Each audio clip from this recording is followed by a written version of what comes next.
नमस्कार दोस्तों, मैं हूं इंद्रजीत समयाल और आप देख रहे हैं कोड डिकोड।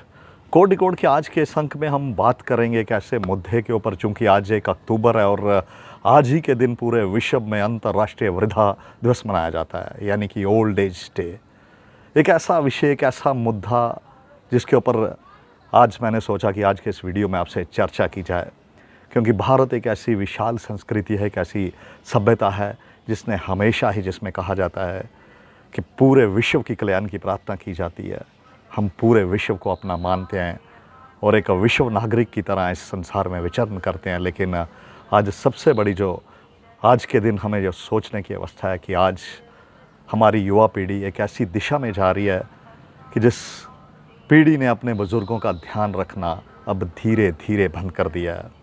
आज ही मैं एक आर्टिकल पढ़ रहा था जिसमें यह जानकर मुझे बड़ी हैरानी हुई। एक आर्टिकल जिसमें वृद्धों के ऊपर एक स्टडी, एक इंस्टीट्यूट ने एक स्टडी की गई थी और उसमें यह दर्शाया गया था कि भारत में लगभग 32% जो बुज़ुर्ग हैं वो शहरों में एकाकी जीवन जी रहे हैं और लगभग 25% ऐसे बुज़ुर्ग हैं जो गांव में एकाकी जीवन जी रहे हैं, यानी कि अपनी औलाद से अलग वो एक अकेला जीवन जी रहे हैं। और इस ऐसा जीवन जिसमें डिप्रेशन, कई प्रकार के रोगों ने उन्हें घेरा कर लिया और उनकी जो औलाद है, उनके जो बच्चे हैं, जिन्होंने उन्हें जन्म दिया, जिनका उन्होंने लालन पालन किया, आज उन्होंने इस पूरे संसार में उन्हें अकेला छोड़ दिया है। वस्तुतः साथियों, आज एक बड़ा आंकलन करने का विषय है।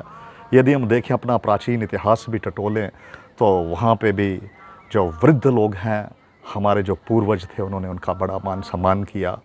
हमारे यहाँ श्रवण कुमार की, शास्त्रों में श्रवण कुमार की माँ बाप की सेवा की उदाहरण दिए जाते हैं। हमारे यहाँ भगवान राम हुए जिन्होंने अपने माँ बाप की वचन के खातिर सारा राजपाट त्याग दिया। लेकिन आज वही भारतीय संस्कृति धीरे धीरे, यदि हम इसका गहराई से विश्लेषण करें, जिस प्रकार से पश्चिमी संस्कृति ने भारतीय संस्कृति के ऊपर एक आक्रमण, का वज्रपात किया हुआ है, उसकी वजह से आज हमारा जो परिवार है, उनका जो स्वरूप है, बिगड़ता जा रहा है। और उसका कारण ये है कि हमारे वृद्ध माता पिता जो हैं वो अलग रह रहे हैं, बच्चों ने उनसे अलग रहना शुरू कर दिया और धीरे धीरे हालात ये हैं कि पूरे भारत में यदि आप देखें तो वृद्ध आश्रम की भरमार है। और यही वो वृद्ध आश्रम है, यहाँ जाकर ये वृद्ध लोग अपने जीवन की अंतिम अवस्था में वहाँ पे रहते हैं, वहीं इन्हें भरपेट भोजन खाना दिया जाता है और इस प्रकार ये अपना जीवन यापन वहाँ पे कर रहे हैं। लेकिन वस्तुतः आज के दिन हमें ये समझने की ज़रूरत है, आज हमें ये आत्ममंथन करने की ज़रूरत है कि भारत में ऐसी परिस्थितियाँ क्यों आई। हमारी संस्कृति, हमारी सभ्यता बिल्कुल एक ऐसी सभ्यता थी जिसने पूरे विश्व को एक मार्गदर्शन दिया। और सबसे बड़ी आज की जो दुर्भाग्यपूर्ण परिस्थितियाँ ये हैं कि भारत में आज वृद्धाश्रम की भरमार है। यहाँ पे वृद्ध माता पिता, और कई कई ऐसे उदाहरण आते हैं कि यहाँ पे जो नौजवान पीढ़ी है, जब उनके माँ बाप वृद्ध होते हैं तो किसी आश्रम में या किसी रेलवे स्टेशन में उन्हें छोड़ के चले जाते हैं। इसलिए आज के वीडियो में मैंने सोचा कि इस मुद्दे के ऊपर बात की जाए और इसके कारण टटोले जाएं। और यदि हम गहराई से आंकलन करें तो इस आंकलन में हम ये पाते हैं कि अक्सर अब परिवारों ने एकाकी जीवन जीना शुरू कर दिया है।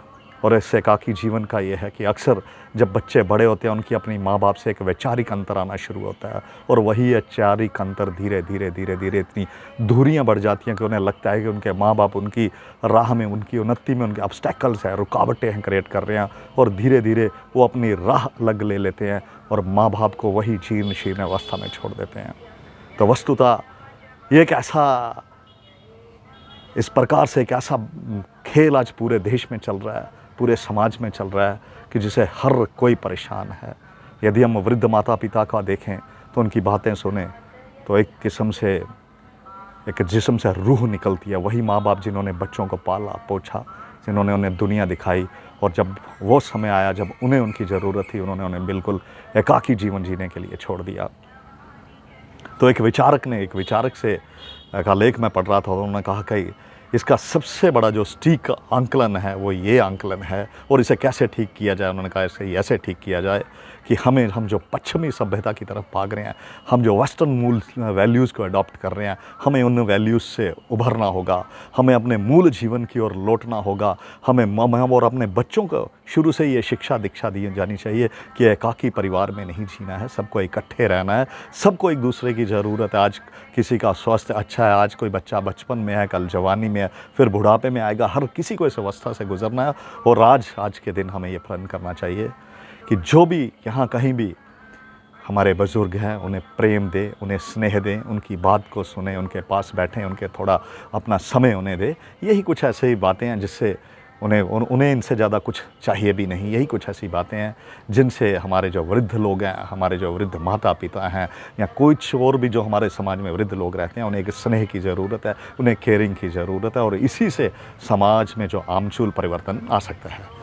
बहरहाल साथियों, आज के वीडियो में इतना ही। आपको हमारा ये वीडियो कैसा लगा कमेंट बॉक्स में जाकर ज़रूर कमेंट करें और कि आप भी किसी भी ऐसे मुद्दे पर अगर आप चाहते हैं कि मैं वैसा वीडियो आपके समक्ष लेके आएँ तो ज़रूर मुझे कमेंट बॉक्स में बताएं। इन्हीं शब्दों के साथ जय हिंद, वंदे मातरम, भारत माता की जय। और जाते जाते हमारे इस चैनल कोड डिकोड को लाइक करें, सब्सक्राइब करें, शेयर करें। धन्यवाद।